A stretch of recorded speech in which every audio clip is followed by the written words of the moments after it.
24 America This Week starts right now.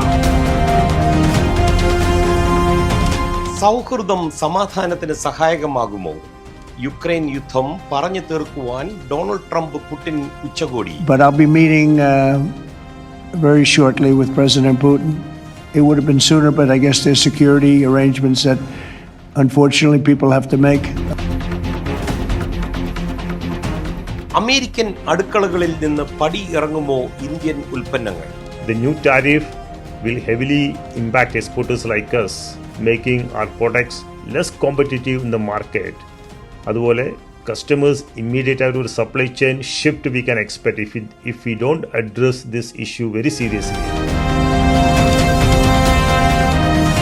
ലൈംഗിക അതിക്രമ പരാതികളിൽ നിയന്ത്രണം തെറ്റുന്ന Uber. Grabbed my wrists and tried to force himself on me and kneed him in the stomach as hard as I could. അന്താരാഷ്ട്ര വടംവലിക്കായി ഒരുങ്ങി Houston. വിജയികളെ കാത്തിരിക്കുന്നത് സമ്മാന പെരുമഴ.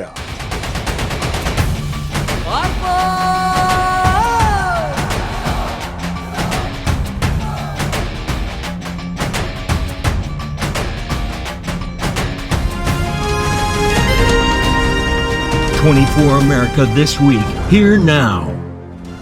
വർഷങ്ങൾക്ക് മുമ്പ്, അതായത് 2007 റഷ്യൻ പ്രസിഡന്റ് വ്ളാദിമിർ പുടിൻ എഴുതിയ കത്തിൽ ഡൊണാൾഡ് ട്രംപ് പറഞ്ഞു, I am your great fan Putin. ഇന്ന് ലോകത്തെ ഏറെ അലോസരപ്പെടുത്തുന്ന 2 യുദ്ധങ്ങളിലൊന്നായ യുക്രൈൻ യുദ്ധം പറഞ്ഞവസാനിപ്പിക്കുവാൻ ഈ സൗഹൃദം സഹായിക്കുമോ? ട്രംപ് പുടിൻ കൂട്ടുകെട്ടിന്റെ കെട്ടുറപ്പ് പരിശോധിക്കുകയാണ് Liz Paulose from New York. Donald Trump's admiration for Vladimir Putin dates back years before he became president. Trump wrote a series of flattering letters to Putin, expressing his enthusiasm and inviting him to be the guest of honor at a Miss Universe pageant in Moscow. One notable letter congratulated Putin on his named Time magazine's 2007 Person of the Year, to which Putin responded with a decorative lacquer box gift. But I'll be meeting very shortly with President Putin. It would have been sooner, but I guess there's security arrangements that unfortunately people have to make. Recently, Putin has expressed interest in meeting Trump, believing a summit could be key to securing a victory in the Ukraine war. Despite 6 phone calls between them this year, progress on ending the conflict remains elusive. However, their conversation have revealed their rapport between the two leaders. Looking at territory that's been fought over for 3.5 years with, a lot of Russians have died, a lot of Ukrainians have died. According to Kremlin aide Yuri Yushchenko, Putin and Trump are set to meet in the coming days. With preparations underway, the meeting aims to focus on bilateral relations and potentially pave the way for a peaceful resolution to the Ukraine war. While the outcome remains uncertain, one thing is clear: the upcoming summit will be closely watched. The bromance is real, with Trump's envoy Steve Witkoff having discussed peace talks with Putin. There's hope that the meeting could bring out a breakthrough. But the question is left hanging. What does this bonhomie actually deliver for the men in the Kremlin and White House? I will tell you that President Putin was extremely strong and powerful in his denial today. Donald Trump says he will meet Russian President Vladimir Putin for Ukraine war talks in Alaska next Friday. Let's wait for the next week's high-stakes summit between the two powerful leaders to end the Ukraine war. This is Liz Paulos signing off from New York. 24 USA. American അടുക്കളകളിലെ നിറസാന്നിധ്യമാണ് Indian spices. എന്നാൽ ട്രംപിന്റെ ഇന്ത്യക്കെതിരെയുള്ള തീരുവ യുദ്ധത്തിൽ തെന്നി വീഴുമോ നമ്മുടെ കുരുമുളകും മഞ്ഞളുമൊക്കെ? പരിശോധിക്കുന്നു Christina Cherian from 24 central desk. Good evening, this is Christina Cherian. Many of the spices used by American kitchens actually come from India. But with President Trump's new decision to impose a 50% tariff on Indian goods, experts say those favorite flavors could get more expensive. Last year alone, the United States brought in over $410 million worth of spices from India. Some of these spices like cinnamon, pepper, nutmeg and cloves can't even be grown in the United States on a big enough scale. That's because they need tropical weather that just doesn't exist in most parts of the US. The new tariff will heavily impact exporters like us, making our products less competitive in the market. അതുപോലെ customers immediate ഒരു supply chain shift we can expect if we don't address this issue very seriously. Customers they can choose countries like Vietnam, Indonesia, Bangladesh, Sri Lanka, other market also they will major shift ഉണ്ടായാൽ പിന്നെ തിരിച്ച് കസ്റ്റമേഴ്സിനെ നമുക്ക് തിരിച്ച് നമ്മുടെ നെറ്റിലോട്ട് കൊണ്ടുവരാൻ വളരെ പാടായിരിക്കും. The spice industry is joining a long list of companies worried about how much these tariffs will cost. Executives at big American spice company McCormick have already said the tariffs could cost their business up to $90 million a year. Also, the costs are likely to hit American food makers, restaurants, and also affect home grocery bills. അതുകൊണ്ട് Indian government will take steps immediately to address this issue. Otherwise, the economic impact നമ്മൾ വിചാരിച്ച മാതിരിയല്ല, ഇത് വളരെ serious ആണ്. It's going to impact exporters like us, heavily in economic. There is some hope though. When the US recently cut a trade deal with Indonesia, the government made room for special exemptions on items that's not produced in the country. Industry leaders are hoping similar deals can be reached with other countries like India. Thank you and have a nice time. ലോക നേതാക്കളുടെ സൗഹൃദത്തിന്റെ രസതന്ത്രങ്ങൾ മാറുന്ന കാഴ്ചയാണ് പോയ വാരം മാധ്യമങ്ങളിൽ നിറഞ്ഞു നിന്നത്. ഉത്തമ സുഹൃത്ത് എന്ന് മോദി ഒരിക്കൽ വിശേഷിപ്പിച്ച ഡൊണാൾഡ് ട്രംപ് ഏറെ അകന്നുപോയി കഴിഞ്ഞിരിക്കുന്നു. രാജ്യ താല്പര്യങ്ങളുടെ പേരിലുള്ള ഈ സൗഹൃദ വിള്ളലുകൾ പരിശോധിക്കുകയാണ് Jain Joseph from New Jersey. I have the honor to introduce you to my family.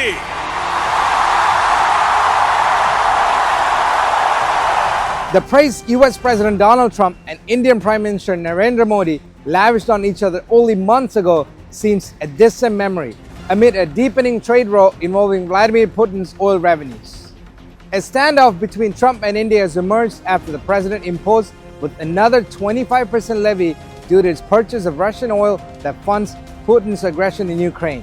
Prime Minister Modi is a friend of mine, but they don't do very much business in terms of business with us.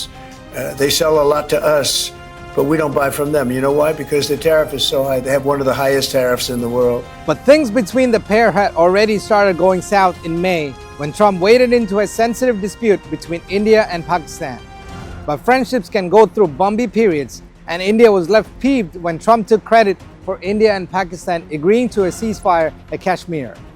Modi's first foreign trip upon his return to office for a third term was to Moscow to meet with Putin in June 2024. For Putin, India is a part of his vision away from US-led world and a pivot toward the global south. However, Modi's view is less anti-Western and more attuned to acting as a bridge between the West and the global south. And he's not interested in Putin's hope for a de-dollarization of the world economy. Well, I understand India no longer is going to be buying oil from Russia. That's what I heard. I don't know if that's right or not, but that's a good step. We'll see what happens, okay? If the spat deepens, one wonders how the other aspects of the relationship that have so far been somewhat firewalled might be affected. This is Jane Joseph, 24 USA. US president Donald ട്രംപിനോട് അകലും തോറും Elon Musk ഇന്ത്യയുമായി അടുക്കുകയായിരുന്നു. ടെസ്ലയ്ക്ക് ഒപ്പം സ്റ്റാർലിങ്കിനും Indian വിപണിയിൽ പ്രവേശനം ഉറപ്പിച്ച മസ്കിനെ എന്നാൽ ചില നിയമക്കുരുക്കുകൾ തേടിയെത്തുകയാണ്, അതും ഇന്ത്യ ഗവൺമെന്റിനെ. പ്രജിൻസി കണ്ണൻ ഫ്രം 24 സെൻട്രൽ ഡെസ്ക് പരിശോധിക്കുന്നു മസ്കിനെ കുരുക്കുന്ന ആ ഇന്ത്യൻ ചോദ്യങ്ങൾ. Elon Musk's companies strengthened their foothold in India while facing unexpected challenges. Starlink secures nationwide internet licensing and Tesla opens its first Mumbai showroom, but security concerns emerge over smuggled devices. This month marks a pivotal moment for Elon Musk's business empire in India. As the tech billionaire distances himself from President Donald Trump, his companies are making bold moves in the Indian market.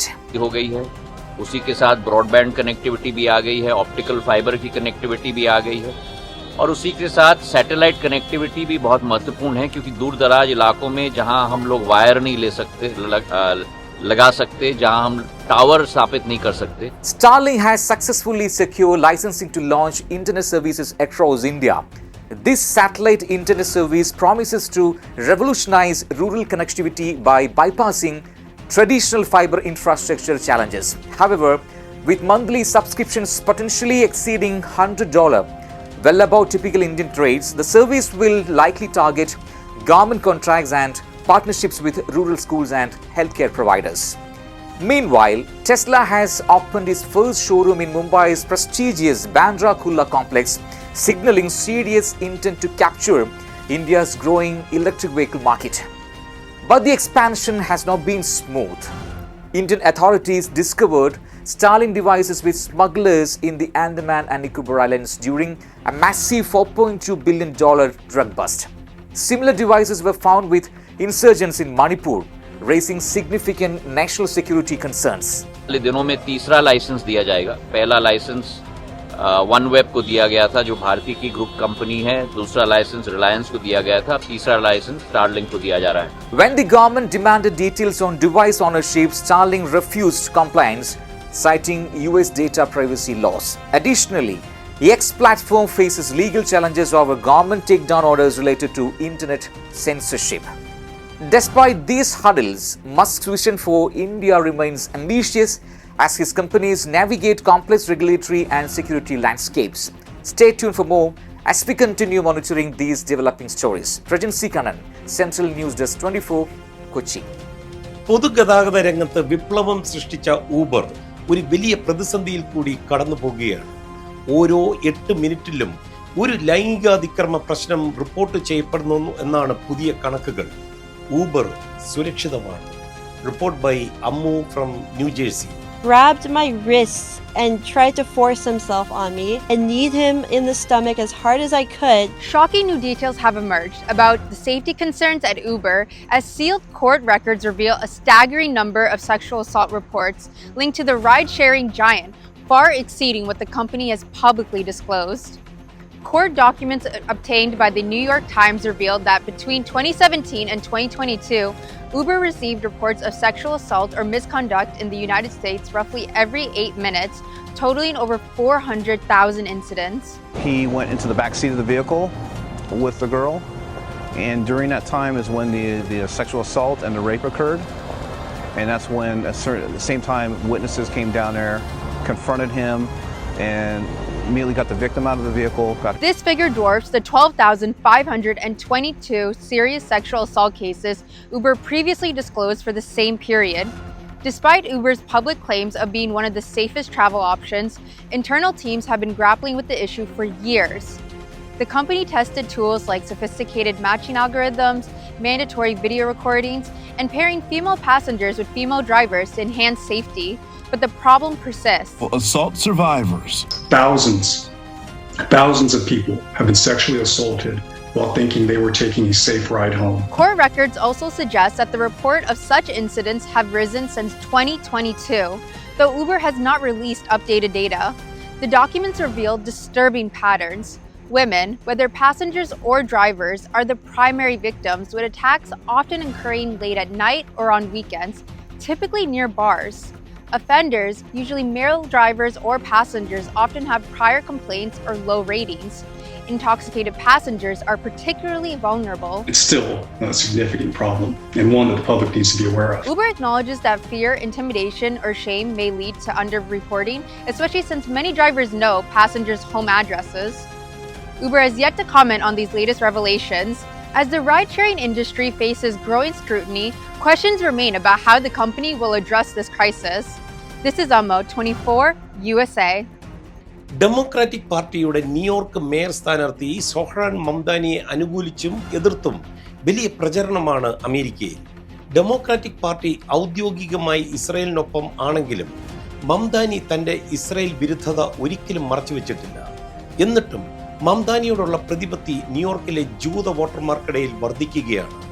ഈ വിരോധാഭാസം അന്വേഷിക്കുകയാണ് central ഡെസ്കിൽ നിന്ന് AB ധരകൻ.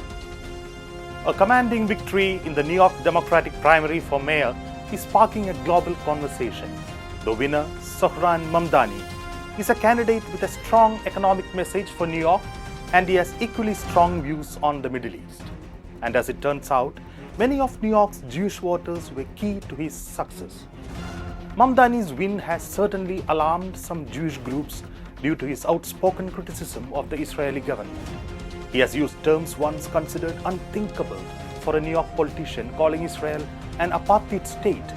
He has also echoed the view of some human rights groups that Israel is committing genocide in Gaza. That the most effective way to take on Donald Trump is not through that cowardice, is not through that collaboration, it is through courage and conviction. But how did he win the hearts and votes of many Jewish New Yorkers? Jewish voter turnout and preferences are hard to measure precisely due to the community's diversity and the small sample size in polls. But Mamdani's support was likely higher among younger, secular and progressive Jews. A poll by Zenith Research and Public Progress Solutions indicated stronger support, with 43% of Jewish voters favoring Mamdani, including 67% of those aged 18 to 44. For many, it's his intense focus on local issues like the city's affordability crisis. They say they were inspired by his economic agenda.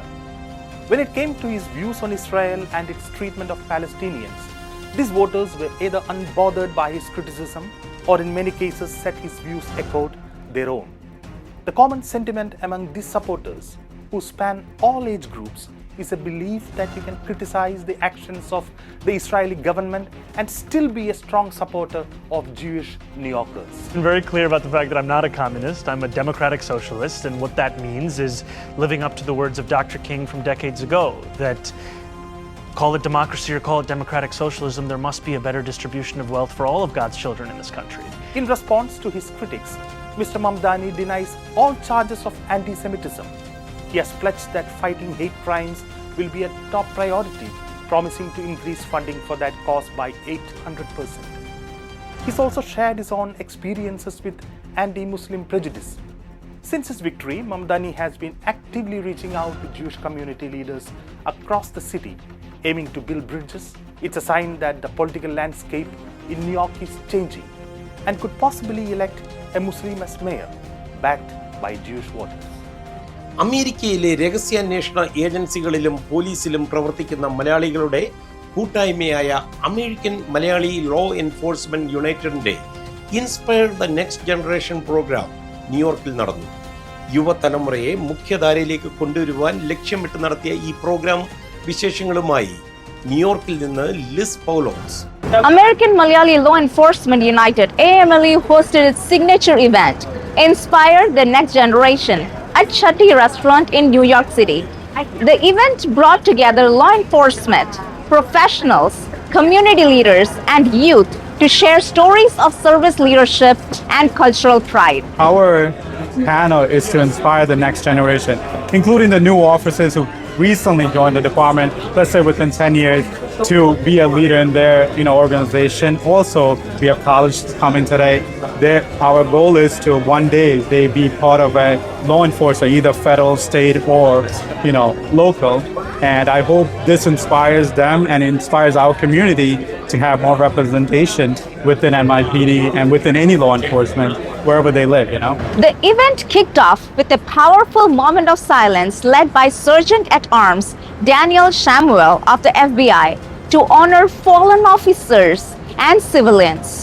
Sibu Nair, Director of Asian American and Pacific Islander Affairs, emphasized the importance of building bridges between communities and public service. We're trying to inspire the new generation to join the law enforcement. Let me say a few words about the AMLU, our organization, American Malayali Law Enforcement United. We represent the community in the law enforcement. At the same time, we represent the law enforcement in our community. The panelists, Deputy Chief Shibu Philippos, Inspector Shibu Madhu, Deputy Inspector Liju Thotum, and Captain Pratima Bajandas Maldonado offered valuable insights and guidance to the next generation, inspiring them to pursue leadership roles in law enforcement and beyond. President Lieutenant Nitin Abraham reflected on the event's mission, saying, "Inspiring the next generation is not just about mentorship. It's about opening doors, breaking barriers, and showing our youth that their dreams are within reach. Nowadays, we see a lot because they want to become something. They want to do something for their community. So that's why we bring in a top brass. Like we say, we have an inspector, captain, most probably mayor is going to come here. That the next generation seeing that they want to be part of that, something different from any other job. So that's what we try and do here, inspire the new generation to join the law. The event showcased AMLU's commitment to empowering the next generation of leaders in law enforcement. To all the young minds out there, remember that your dreams are within reach. The stories shared at AMLU's Inspire the Next Generation panel discussion was a testament to the power of hard work, dedication, and passion. So go out there and make your mark. This is Liz Paulo signing off from New York, 24 USA. കായിക പ്രേമികളുടെ പ്രഭവ കേന്ദ്രമായ ഹൂസ്റ്റണിൽ വീണ്ടും ഒരു അന്താരാഷ്ട്ര മത്സരത്തിന് കളമൊരുങ്ങുകയാണ്. Texas International Sports and Arts ക്ലബിന്റെ അന്താരാഷ്ട്ര വടംവലി മത്സരത്തിന്റെ 4th എഡിഷൻ ആരംഭിക്കുവാൻ ഇനി മണിക്കൂറുകൾ മാത്രം. Report by Mithu Mamachan.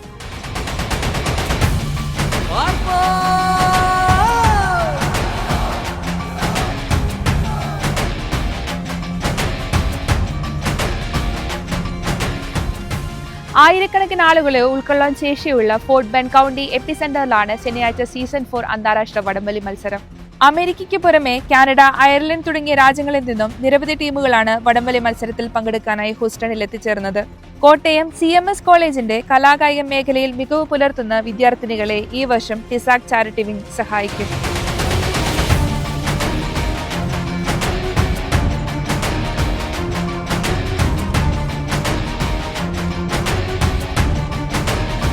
President Dani രാജുവിന്റെ നേതൃത്വത്തിൽ 35 ബോർഡ് ഓഫ് ഡയറക്ടേഴ്സ് അടങ്ങുന്ന ടിസാക് വടംവലി മത്സരത്തിനുള്ള ഒരുക്കങ്ങൾക്ക് നേതൃത്വം നൽകുന്നു. വടംവലിയോടൊപ്പം തന്നെ ടെക്സാസിലെ കലാകായിക ആസ്വാദകരെ ആകർഷിക്കാൻ വൈവിധ്യമാർന്ന പരിപാടികളാണ് ഒരുക്കിയിരിക്കുന്നതെന്ന് ഇവന്റ് ചെയർമാൻമാരായ സക്കറിയ തോമസ്, ജിജു കുളങ്ങര എന്നിവർ പറഞ്ഞു. വടംവലി മത്സരത്തിൽ 1ാം സ്ഥാനത്തെത്തുന്നവർക്ക് $801 ട്രോഫിയും ലഭിക്കും. മറ്റ് സ്ഥാനങ്ങളിലേക്കും സമ്മാന പെരുമഴ തന്നെ ഒരുക്കിയിരിക്കുകയാണ് ടീം ടിസാക്.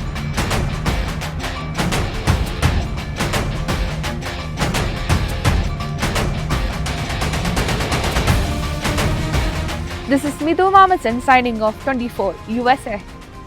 അനധികൃതമായി അമേരിക്കയിൽ തുടരുന്നവരെ സെൻസസിൽ ഉൾപ്പെടുത്തില്ല. അതെ, പ്രസിഡന്റ് ട്രംപിന്റെ പുതിയ പ്രഖ്യാപനമാണിത്. ഈ വാർത്തയുടെ വിശദാംശങ്ങളുമായി ജോജോ കൊട്ടാരക്കര. രേഖകളില്ലാത്ത കുടിയേറ്റക്കാരെ ഒഴിവാക്കി പുതിയ US സെൻസസ് തയ്യാറാക്കാൻ വാണിജ്യ വകുപ്പിന് നിർദ്ദേശം നൽകിയിരിക്കുകയാണ് US പ്രസിഡന്റ് ഡൊണാൾഡ് ട്രംപ്. വ്യാഴാഴ്ച ട്രൂത്ത് സോഷ്യൽ മീഡിയ പോസ്റ്റിലൂടെയാണ് ട്രംപ് ഇക്കാര്യം വ്യക്തമാക്കിയത്. ട്രംപ് പറയുന്നത് പുതിയതും കൃത്യതയുമുള്ള ഒരു സെൻസസ് തയ്യാറാക്കാൻ വാണിജ്യ വകുപ്പിന് നിർദ്ദേശം നൽകിയിട്ടുണ്ട്. President Trump he's calling for a new census. Does he mean the 2030 census? The preparations are already underway for that. Is he calling for a new census before 2030?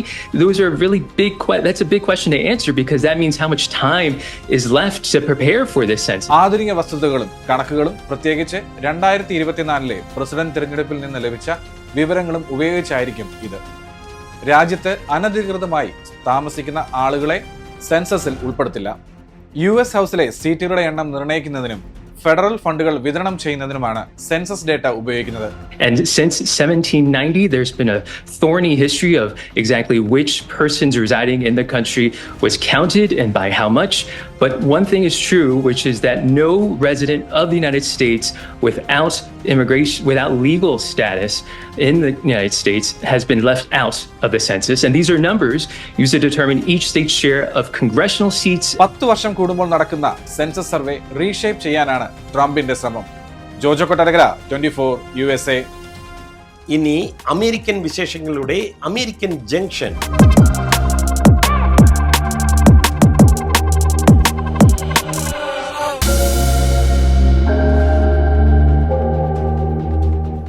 നൂറ്റാണ്ടുകളായി മനുഷ്യന് വിശ്വാസം സ്വർണ്ണ നിക്ഷേപത്തിലാണ്. രാജ്യങ്ങളുടെ കാര്യവും വ്യത്യസ്തമല്ല. ലോകത്ത് ഏറ്റവും കൂടുതൽ സ്വർണ്ണ നിക്ഷേപം ന്യൂയോർക്കിലെ മൻഹാട്ടനിലെ ഫെഡറൽ ഗോൾഡ് റിസർവിലാണ്. 6350 ടൺ, ഏകദേശം $23 ബില്യൺ. സ്വർണ്ണ നിക്ഷേപത്തിന്റെ ഉള്ളറ കഥകളുമായി എത്തുകയാണ്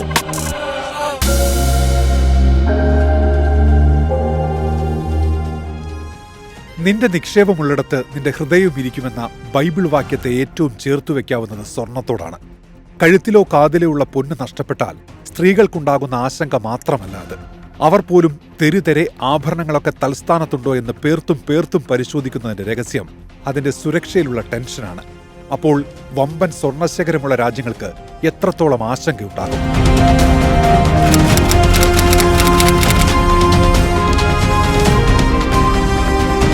ഈ വിലാസം ലോകത്തെ സ്വർണ്ണ സുരക്ഷയുടെ പര്യായമായാണ് വിലയിരുത്തപ്പെടുന്നത്. അമേരിക്കൻ ഐക്യനാടുകളിലെ 12 ഫെഡറൽ റിസർവ് ബാങ്കുകളിൽ ഒന്നാണ് federal reserve bank of New York. Reserve ബാങ്കുകളിൽ ഏറ്റവും വലുതും ഏറ്റവും സ്വാധീനമുള്ളതുമാണ് ഇത്. എന്തുകൊണ്ട് ഫെഡറൽ റിസർവ് ബാങ്ക് ഏറ്റവും സുരക്ഷിത കെട്ടിടമായി കണക്കാക്കപ്പെടുന്നു? Federal reserve bank of New York ഏറ്റവും സ്ട്രോങ് ആയ കെട്ടിടമായി കണക്കാക്കുന്നതിന് കാരണങ്ങളേറെയാണ്. ന്യൂയോർക്കിലെ ഫെഡറൽ റിസർവ് ബാങ്കിലെ ഏറ്റവും സുരക്ഷയുള്ള സ്വർണ്ണ നിലവറ മാൻഹട്ടൻ കെട്ടിടത്തിന്റെ ബേസ്മെന്റിലാണ്. വിലയേറിയ കരുതൽ ശേഖരത്തിന് ഉത്തരവാദിത്തം ഫെഡറൽ റിസർവിനാണ്. ഒരു പാഡ്ലോക്ക്, 2 കോമ്പിനേഷൻ ലോക്കറുകൾ, ഒരു ഓഡിറ്ററുടെ മുദ്ര എന്നിവ ഉപയോഗിച്ച് പൂട്ടിയ അറകളിലാണ് സ്വർണം സൂക്ഷിക്കുന്നത്. 140 ടൺ ഭാരമുള്ള സ്റ്റീൽ കോൺക്രീറ്റ് ഫ്രെയിം ഉപയോഗിച്ച് നിലവറയിലേക്കുള്ള ഏക പ്രവേശന കവാടം വെള്ളം, വായു, പുറത്തുനിന്നുള്ള എല്ലാ നുഴഞ്ഞുകയറ്റങ്ങൾ എന്നിവയിൽ നിന്നും സംരക്ഷിക്കപ്പെട്ടിരിക്കുന്നു. കൂടാതെ 24 മണിക്കൂർ വീഡിയോ, മോഷൻ സെൻസർ നിരീക്ഷണം നിലവറയിലെ പൊന്നിനെ കണ്ണിലെ കൃഷ്ണമണി പോലെ സൂക്ഷിക്കുന്നു. ഇനി സ്വർണം മാറ്റുകയോ ഒരു കമ്പാർട്ട്മെന്റ് തുറക്കുകയോ ഒരു ലൈറ്റ് ബൾബ് മാറ്റുകയോ ചെയ്താൽ പോലും ന്യൂയോർക്ക് ഫെഡ് ഗോൾഡ് വോൾ സ്റ്റാഫിലെ 2 അംഗങ്ങളും ന്യൂയോർക്ക് ഫെഡ് ഇന്റേണൽ ഓഡിറ്റ് സ്റ്റാഫിൽ നിന്നുള്ള ഒരംഗവും ജാഗ്രതയോടെ കൂടെയുണ്ടാകും. സ്ട്രീറ്റിൽ നിന്ന് നിലവറയുടെ ബേസ്മെന്റിലേക്ക് ലിഫ്റ്റ് വഴി സ്വർണ്ണബാറുകൾ കൊണ്ടുപോകുന്നു. പരമാവധി സുരക്ഷയ്ക്കായി കമ്പാർട്ട്മെന്റുകൾ അൺലോക്ക് ചെയ്യുന്നതിന് മുഴുവൻ സമയ ക്ലോക്കുകളും കോമ്പിനേഷനുകളുമുണ്ട്. അതാണെങ്കിൽ ആർക്കും അറിയാത്ത രഹസ്യവും. അതായത് എപ്പോൾ വേണമെങ്കിലും 3 പേർ പ്രവേശിക്കേണ്ടതുണ്ട്. നിക്ഷേപത്തിനായി നിലവറയിലേക്ക് കൊണ്ടുവരുന്ന എല്ലാ ബാറുകളും ശ്രദ്ധാപൂർവം തൂക്കിനോക്കുകയും ബാറുകളിലെ റിഫൈനറും പരിശുദ്ധി മാർക്കിങ്ങുകളും നിക്ഷേപകരുടെ നിർദ്ദേശങ്ങളുമായി യോജിക്കുന്നുണ്ടെന്ന് ഉറപ്പാക്കാൻ അവലോകനം ചെയ്യുകയും ന്യൂയോർക്ക് ഫെഡിന്റെ ഡോക്യുമെന്റിൽ രേഖപ്പെടുത്തുകയും ചെയ്യുന്നു. പിൻവലിക്കുമ്പോൾ അക്കൗണ്ട് ഉടമ നിക്ഷേപിച്ച കൃത്യമായ ബാറുകൾ ന്യൂയോർക്ക് ഫെഡ് തിരികെ നൽകുമ്പോൾ ഈ രേഖ നിർണായകമാണ്. നിലവറയിലേക്കുള്ള ഏക പ്രവേശന കവാടം സംരക്ഷിക്കുന്ന 90 ടൺ സ്റ്റീൽ സിലിണ്ടർ ഹൈലൈറ്റ് ചെയ്ത സമഗ്രമായ മൾട്ടിലൈറ്റ് സുരക്ഷാ സംവിധാനത്താൽ നിലവറ സംരക്ഷിക്കപ്പെടുന്നു. 9 അടി ഉയരമുള്ള സിലിണ്ടർ 140 ടൺ സ്റ്റീൽ കോൺക്രീറ്റ് ഫ്രെയിമിനുള്ളിലാണ് സജ്ജീകരിച്ചിരിക്കുന്നത്. അതടയ്ക്കാൻ വായു കടക്കാത്തതും വെള്ളം കടക്കാത്തതുമായ ഒരു സീലുണ്ട്. അടച്ചു കഴിഞ്ഞാൽ സിലിണ്ടറിലെ ദ്വാരങ്ങളിൽ 4 സ്റ്റീൽ ദണ്ടുകൾ തിരികുകയും സമയ ക്ലോക്കുകൾ പ്രവർത്തിക്കുകയും അടുത്ത പ്രവൃത്തി ദിവസം വരെ നിലവറ പൂട്ടുകയും ചെയ്യുന്നു. നിലവറയ്ക്ക് ചുറ്റുമുള്ള കൂറ്റൻ സ്റ്റീൽ റൈൻഫോഴ്സ്ഡ് കോൺക്രീറ്റ് ഭിത്തികളും സുരക്ഷാ ക്യാമറകൾ ഉപയോഗിച്ച് അകത്തും പുറത്തുമുള്ള പ്രവർത്തനങ്ങൾ ദിവസം മുഴുവൻ നിരീക്ഷിക്കുന്നതും നിലവറ അടച്ചിരിക്കുമ്പോൾ ചലന സെൻസറുകളുടെ ഉപയോഗവും സുരക്ഷ കൂടുതൽ മെച്ചപ്പെടുത്തുന്നു. നിലവറ നിയന്ത്രണ ഗ്രൂപ്പിന്റെ തുടർച്ചയായ മേൽനോട്ടം എല്ലായ്പ്പോഴും ശരിയായ സുരക്ഷാ നടപടിക്രമങ്ങൾ പാലിക്കുന്നുണ്ടെന്ന് ഉറപ്പാക്കുന്നുണ്ട്.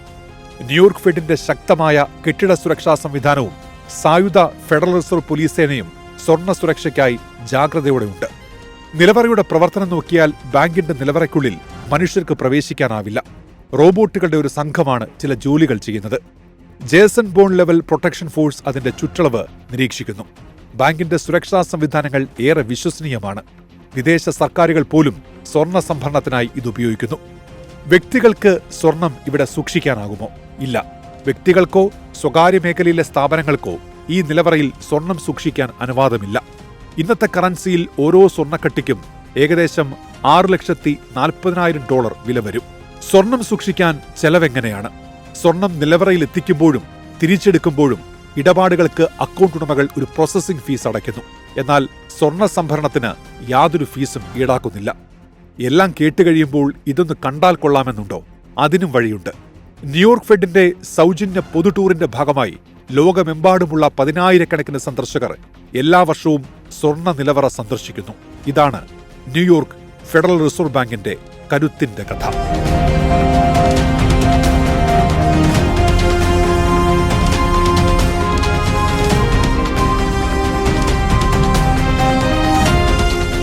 ഇതോടെ അമേരിക്ക ദിസ് വീക്ക് പൂർണ്ണമാകുന്നു. മറ്റൊരു എപ്പിസോഡുമായി see you next week. And this is Madhu Kottarakkara 24.